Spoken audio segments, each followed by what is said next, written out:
अस्सलाम वालेकुम dear friends. இன்றைக்கி ஹோட்டல் ஸ்டைலில் பூரி மசாலா எப்படி செய்கிறதுன்னு பார்க்கலாமா?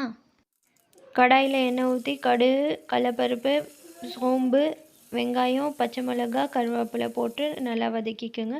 ஒரு ஸ்பூன் இஞ்சி பூண்டு சேர்த்துக்கோங்க. இது ஆப்ஷனல் தான், வேணும்னா சேர்த்துக்கோங்க. டேஸ்ட் நல்லாயிருக்கும், சேர்த்து பாருங்கள்.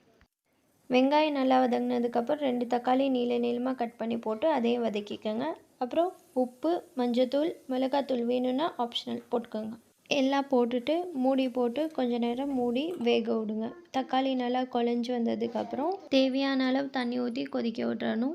இப்போ இதிலே வேக வச்ச உருளைக்கிழங்க மசிச்சு சேர்த்துக்கோங்க.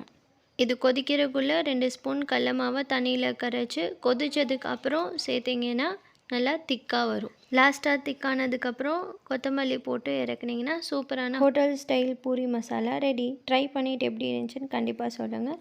இன்னொரு வீடியோவில் பார்க்கலாம். தேங்க்ஸ்.